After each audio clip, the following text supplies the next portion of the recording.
Privy to this crime, Congressman Lindbergh stepped up and said in 1921, "Under the Federal Reserve Act, panics are scientifically created. The present panic is the first scientifically created one, worked out as we figure a mathematical equation."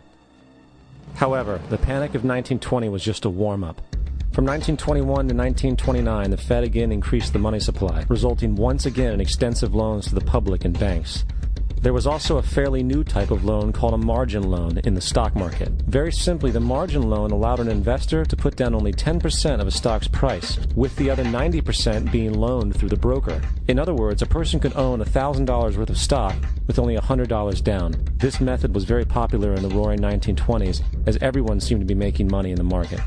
However, there was a catch to this loan. It could be called in at any time and had to be paid within 24 hours. This is termed a margin call, and the typical result of a margin call is the selling of the stock purchased with the loan. So, a few months before October in 1929, J.D. Rockefeller, Bernard Baruch, and other insiders quietly exited the market, and on October 24, 1929, the New York financiers who furnished the margin loans started calling them in masse.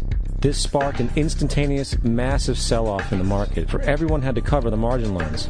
It then triggered mass bank runs for the same reason, in turn collapsing over 16,000 banks, enabling the conspiring international bankers to not only buy up rival banks at a discount, but to also buy up whole corporations at pennies on the dollar. It was the greatest robbery in American history. But that didn't stop there. Rather than expanding the money supply in order to recover from this economic collapse, the Fed actually contracted it, fueling one of the largest depressions in history. Once again outraged, Congressman Louis McFadden, a longtime opponent of the banking cartels, began bringing impeachment proceedings against the Federal Reserve Board, saying of the crash and depression, "It was a carefully contrived occurrence. International bankers sought to bring about a condition of despair so that they might emerge the rulers of us all."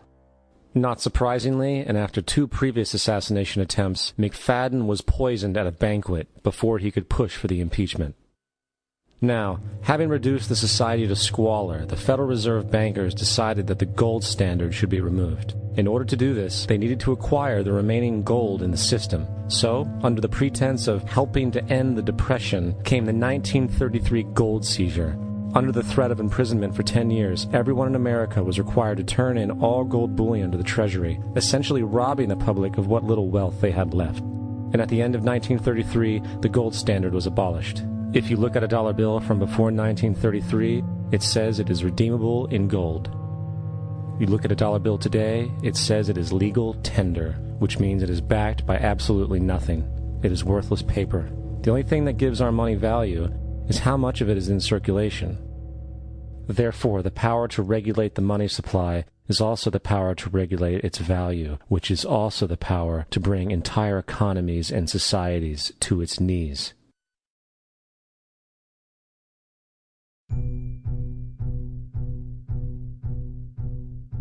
It's important to clearly understand, the Federal Reserve is a private corporation.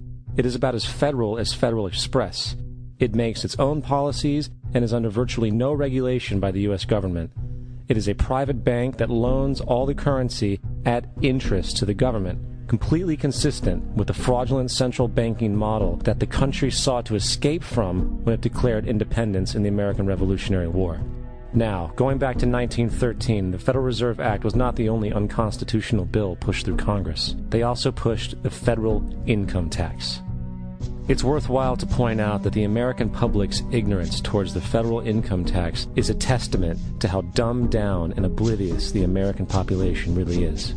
First of all, the federal income tax is completely unconstitutional, as it is a direct, unapportioned tax. All direct taxes have to be apportioned to be legal based on the Constitution. Secondly, the required number of states in order to ratify the amendment to allow the income tax was never met, and this has even been cited in modern court cases.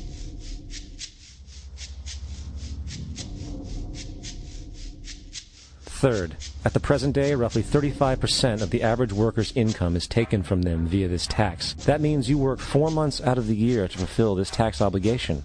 And guess where that money goes? It goes to pay the interest on the currency being produced by the fraudulent Federal Reserve Bank, a system that does not have to exist at all. The money you make working 4 months out of the year goes almost literally into the pockets of the international bankers who own the private Federal Reserve Bank. And fourth, even with the fraudulent government claim as to the legality of the income tax, there is literally no statute, no law in existence that requires you to pay this tax, period. I really expected that, of course, there's a law that you can point to in the law book, the code, that requires you to file a tax return. Of course there is. I was at that point where I couldn't find the statute that clearly made a person liable, at least not me and most people I know. And I had no choice in my mind except to resign. Based on the research that I did throughout the year 2000 and that I'm still doing, I have not found that law. I've asked Congress, we've asked a lot of people in the IRS commissioners, helpers. They can't answer, because if they answer, the American people are going to know that this whole thing is a fraud. I haven't filed an federal income tax return since I left. I have not filed a tax return since 1999. The income tax is nothing less than the enslavement of the entire country. Now, the control of the economy and the perpetual robbery of wealth is only one side of the Rubik's Cube the bankers hold in their hands. The next tool for profit and control is war. Since the inception of the Federal Reserve in 1913, a number of large and small wars have commenced. The three most pronounced were World War I, World War II, and Vietnam. World War I. In 1914, European wars broke out centered around England and Germany. The American public wanted nothing to do with the war. In turn, President Woodrow Wilson publicly declared neutrality. However, under the surface, the U.S. administration was looking for any excuse it could find to enter it. In a noted observation by Secretary of State William Jennings, the large banking interests were deeply interested in the World War because of the wide opportunities for large profits. It's important to understand that the most lucrative thing that can happen for the international bankers is war, for it forces the country to borrow even more money from the Federal Reserve Bank at interest. Woodrow Wilson's top advisor and mentor was Colonel Edward House, a man with intimate connections with the international bankers who wanted in the war. In a documented conversation between Colonel House, Wilson's advisor, and Sir Edward Grey, the Foreign Secretary of England, regarding how to get America into the war, Grey inquired, "What will Americans do if Germans sink an ocean liner with American passengers on board?" House responded, "I believe that a flame of indignation would sweep the United States, and that by itself would be sufficient to carry us into war."